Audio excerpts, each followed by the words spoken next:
તમે પોતે એક મહિલા નેતા છો અને હાલમાં જ આપણે જોયું કે ભાઈ મોદી સરકાર મહિલાઓ માટે સંસદમાં જે બિલ પસાર કરવા માંગતી હતી તેમાં વિપક્ષ, જેમાં કોંગ્રેસનો પણ સમાવેશ થાય, તેઓએ આ બાબતનો વિરોધ દર્શાવ્યો.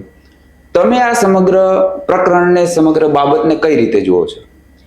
છે ને, મહિલાઓની બાબત આવે ત્યારે હું બિલકુલ બી એવું ક્યારેય નથી માનતી કે કોંગ્રેસ છે મહિલાઓની અગેન્સ્ટમાં હોય. કોંગ્રેસે જ્યારે 2023માં ભારતીય જનતા પાર્ટીએ મહિલા અનામત બિલ લાવવાની વાત કરી હતી ત્યારે સૌથી પહેલું સમર્થન કોંગ્રેસે આપ્યું, પછી તમામ વિરોધ પક્ષોએ પણ આપ્યું હતું કે દેશની આધી આબાદી છે મહિલાઓ છે અને એમની અનામત આવશે તો સારું કે ગુજરાતની અને ભારત દેશની મહિલાઓ સક્ષમ બનશે. પણ ભારતીય જનતા પાર્ટીની મંશા બરાબર નથી લાગતી. મહિલા અનામત બિલની આડમાં એ લોકોએ એમના સીમાંકનને કરી લેવું છે, જાતિ જનગણના નથી કરવી, પણ એ લોકોએ એમનો ફાયદો જોવો છે કે સીમાંકન કેવી રીતે કરશું તો ત્યાં આપણને કેવી રીતે વધારે સીટો મળશે અને સીટોનું પ્રાધાન્ય લોકસભામાં આપણું કેટલું રહેશે એ જોવું છે. બાકી આજે પણ કોંગ્રેસ પાર્ટી કહી રહી છે કે આજે તમે મહિલા ઇનામત બિલને લાગુ કરો, એમાં 33% અનામત ઓબીસી મહિલાઓને પણ આપો.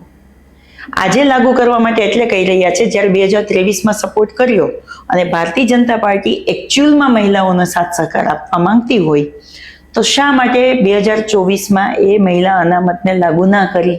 તો આજે આપણી લોકસભામાં 543 બેઠકમાં મેક્સિમમ મહિલાઓને આપણે જોઈ શકતા હોત. આમ તમે જુઓ તો 33% મહિલા અનામત છે, પણ કયા વિધાનસભામાં અને કઈ લોકસભામાં કોઈ પણ પાર્ટીમાંથી 33% મહિલાઓને અનામત આપવામાં આવે છે? એટલે કોંગ્રેસ પાર્ટી એવું કહી રહી છે કે સાચા અર્થમાં જો તમારે મહિલાઓને અનામત આપવી હોય તો 33% એસટી એસસીનું જે અનામત છે એવી રીતે 33% ઓબીસી મહિલા પણ આપો. જેમ કે અત્યારે આપણે જોયું સ્થાનિક સ્વરાજ્યની ચૂંટણીમાં ઓબીસી મહિલા અનામત હતું તો ઓબીસી મહિલાને જ ટિકિટ મળે એ ફિક્સ હતું, ત્યાં કોઈ જેન્ટ્સ ચૂંટણી ના લડી શકે.